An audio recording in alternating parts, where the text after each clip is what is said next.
안녕하십니까. 이지 PNF입니다. 오늘 살펴볼 주제는 이제 웨이트 시프팅을 우리가 스트로크 환자에게 어떻게 훈련을 시킬 수 있을 것인지에 관해서 이제 살펴보게 될 것입니다.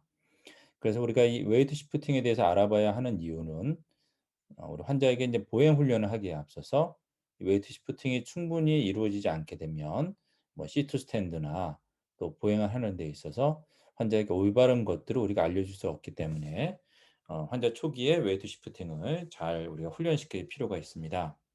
특히 이제 시트 스탠드 관련된 논문들을 살펴보게 되면 환자들이 기립을 하는 데 있어서 손상 측 하지에 체중 지지를 올바로 하지 못했을 때 시트 스탠드의 파행이 나타나게 되고 이것은 게이트에 있어서 효율성을 떨어뜨리는 것으로 계속 연결된다라고 논문들에서 이야기하고 있습니다. 그래서 이러한 웨이트 시프팅을 우리가 PNF 컨셉을 이용해서 어떻게 환자에게 적용할 수 있는지를 오늘 또 보여드리도록 하겠습니다.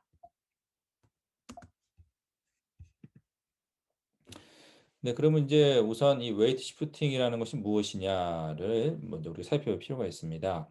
인터넷에 우리 유튜브의 동영상을 검색을 해 보면요. 이 웨이트 시프팅을 하는 연습들이 나오게 되는데 또 안타까운 점은 아쉽게도 이렇게 엉덩이를 흔드는 거 정도 이렇게 하시는 것들이 많이 나타나고 있습니다. 그런데 이제 웨이트 시프팅이라는 것은 이 그림에 나와 있는 것처럼 우리가 하지에 체중을 더 많이 부하시키는 작용을 웨이트 시프팅이다라고 말하고 있습니다. 그래서 이 엉덩이 부분만 움직이는 것이 아니라 이 발에 걸리는 체중이 증가한 상태를 의미하고 있습니다. 이 그림에 나와 있는 것처럼 서 있는 상태가 5대 5의 상태일 때 웨이트 시프팅을 하게 되면 더 많은 부하가 이 한쪽으로 치우친다는 그런 상태를 말한다는 점을 여기서는 보여주고 있습니다. 그러면 이제 웨이트 시프트는 무엇과 관련이 이렇게 돼 있습니까? 바로 게이트와 관련이 있습니다. 우리가 환자들이 웨이트 시프팅을 잘 하지 못하게 되면 이 게이트에 좀 문제가 발생할 수 있습니다. 제가 기회가 되면 환자분들에게 흔히 나타나는 그 치료사 선생님들이 이 게이트 트레이닝을 할 때 나타나는 그 실수들을 한 환자들 치료하는 장면을 제가 한번 동의를 얻은 상태에서 한번 녹화를 해서 여러분들에게도 그 점을 한번 보여드리도록 하겠습니다. 그래서 웨이트 시프팅은 게이트하고 매우 중요하다는 점을 좀 말씀드리겠습니다. 그럼 우리는 인제 이 어떻게 웨이트 시프팅을 환자들에게 촉진할 수 있겠습니까? 우선 세 가지 요소를 우리가 살펴볼 필요가 있겠습니다. 하나는 이제 approximation입니다. 이건 누른다는 거죠. 다시 말해서 우리의 체중이 그 바디 웨이트가 나의 한쪽의 하지에 충분히 실리는 그러한 작용이 이루어져야 된다는 것입니다. 네, 그러기 위해서는 이 D 웨이트, 반대쪽 상지 우리의 어떤 몸통에 예를 들어서 오른쪽에 체중이 실린다 그러면 왼쪽은 체중 이동이 오른쪽으로 감으로 인해서 왼쪽이 좀 가벼워지는 현상이 나타나게 되죠. 그리고 레시프로컬 이노베이션.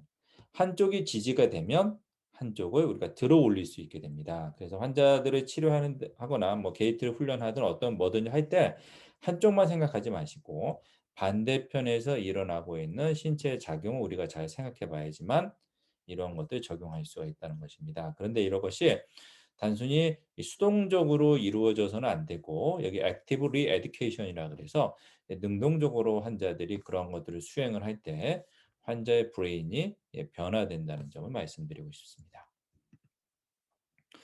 네, 그렇다면 어떠한 머슬이 이러한 우리가 웨이트 시프팅에 좀 작용이 관련이 돼 있습니까? 뭐 다른 머슬들도 있겠지만 우선 오늘 살펴볼 주제에서는 바스투스 메디알리스를 여러분들과 살펴보게 될 것입니다. 왜냐하면 이 바스투스 메디알리스는 니의 스테빌라이저로 작용을 하고 있는데 웨이트 시프트가 이루어지고 있는 하지에는 필연적으로 안정성이 확보돼야 되는데 그것에 관여하는 근육이 바스투스 메디알리스이기 때문에 이런 것들을 살펴봐야 될 것입니다. 네, 그러면 어떠한 이제 게이트 사이클하고 관련이 돼 있습니까? 로딩 리스폰스 우리가 살펴볼 수 있겠죠. 이제 로딩 리스폰스에서 미드 스탠스까지 가긴 하는데 이제 오늘의 우리가 살펴볼 어떤 주제와 연관시켜서는 로딩 리스폰스를 먼저 우리가 살펴보게 될 것입니다. 체중이 이니셜 컨택 다음에 나타나고 있는 것이죠. 그래서 우리의 많은 체중이 그 로딩 리스폰스에 쏠리게 되죠. 그랬을 때 만약에 이 니 조인트의 안정성이 확보가 되어 있지 않게 되면 문제가 좀 발생하게 됩니다. 그래서 로딩 리스폰스를 말씀드리는 이유는 치료사분들이 이 로딩 리스폰스의 단계를 훈련시킬 때 그냥 발만 대고 무릎만 굽히는 동작을 취한 다음에 체중이 이 뒤쪽에 있는 다리에다 실려 있는 경우들이 굉장히 많이 볼 수가 있습니다. 그래서 그렇게 돼서는 안 된다는 거죠. 체중이 우리가 로딩 리스폰스를 하고 있는 하지에 실려야지만 실제의 로딩 리스폰스라는 점을 꼭 기억하실 필요가 있습니다. 모양만 같아서는 로딩 리스폰스가 아니죠. 네, 그러면 이제 로딩 리스폰스를 방해하는 요소들은 무엇입니까? 칼프 머슬이죠.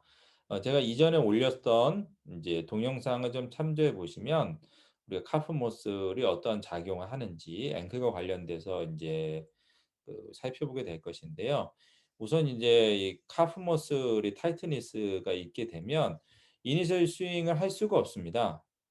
이니셜 발이 끌리게 되죠. 그리고 흔히 말하는 이제 백리가 발생하게 됩니다. 그래서 이 카프 머슬은 환자들 초기 때부터 이제 잘 관리하실 필요가 있습니다.